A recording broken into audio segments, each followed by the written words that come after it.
찾아 헤매이던 그대와 마요. Halo semuanya, perkenalkan nama saya Priscilla Sindila Samahu dengan NPM 121-4201-1902113. Saya merupakan mahasiswa Universitas Kristen Indonesia Maluku, Fakultas Kesehatan, Program Studi Keperawatan.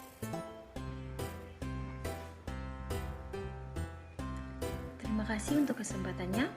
Di sini saya akan menjelaskan patofisiologi tentang penyakit katarak. Jadi, lensa yang normal adalah struktur posterior iris yang jernih, transparan, berbentuk seperti kancing baju, mempunyai kekuatan refleksi yang besar. Lensa mengandung 3 komponen anatomis. Pada zona sentral terdapat nukleus, di perifer ada korteks, dan yang mengelilingi keduanya adalah kapsula anterior dan posterior. Dengan bertambahnya usia, nukleus mengalami perubahan warna menjadi coklat kekuningan. Di sekitar obesitas terdapat densitas seperti duri di anterior dan posterior nukleus.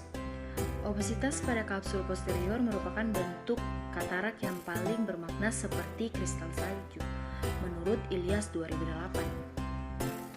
Perubahan fisik dan kimia dalam lensa mengakibatkan hilangnya transparansi. Perubahan dalam serabut halus, multiple sonula, yang memanjang dari badan silier ke sekitar daerah di luar lensa. Perubahan kimia dalam protein lensa dapat menyebabkan koagulasi sehingga mengabutkan pandangan dengan menghambat jalannya cahaya ke retina. Salah satu teori menyebutkan terputusnya protein lensa normal disertai influksi air ke dalam lensa. Proses ini mematahkan serabut lensa yang tegang dan mengganggu transmisi sinar. Teori lain juga mengatakan bahwa suatu enzim mempunyai peran dalam melindungi lensa dalam regenerasi.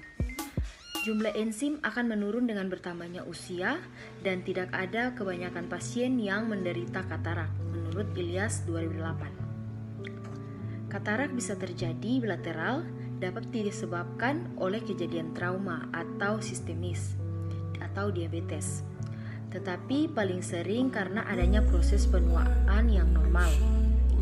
Faktor yang paling sering berperan dalam terjadinya katarak meliputi radiasi sinar UV, obat-obatan, alkohol, merokok, dan asupan vitamin antioksidan yang kurang dalam jangka waktu yang lama, menurut Wheaton 1997. Katarak merupakan kondisi penurunan ambilan oksigen, penurunan air, peningkatan kandungan kalsium, dan berubahnya protein yang dapat larut menjadi tidak larut.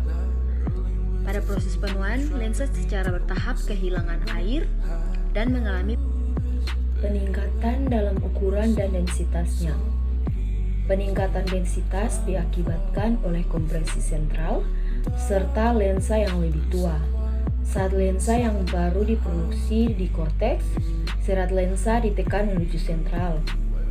Serat lensa yang padat lama-lama menyebabkan hilangnya transparansi lensa yang tidak teransieri dan sering bilateral, menurut Ilyas 2005. Selain itu, berbagai penyebab katarak di atas menyebabkan gangguan metabolisme pada lensa mata. Gangguan metabolisme ini menyebabkan perubahan kandungan bahan-bahan yang ada di dalam lensa yang pada akhirnya menyebabkan kekeruhan lensa. Kekeruhan dapat berkembang di berbagai bagian lensa atau kapsulnya. Pada gangguan ini, sinar yang masuk melalui kornea yang dihalangi oleh lensa yang keruh atau buram. Kondisi ini memburamkan bayangan semu yang sampai pada retina. Akibat otak mengekspresikan sebagai bayangan yang berkabut. Pada katarak yang tidak diterapi, lensa mata menjadi putih susu, kemudian berubah kuning bahkan menjadi coklat atau hitam, dan klien mengalami kesulitan dalam membedakan warna, menurut Manscuer 2008.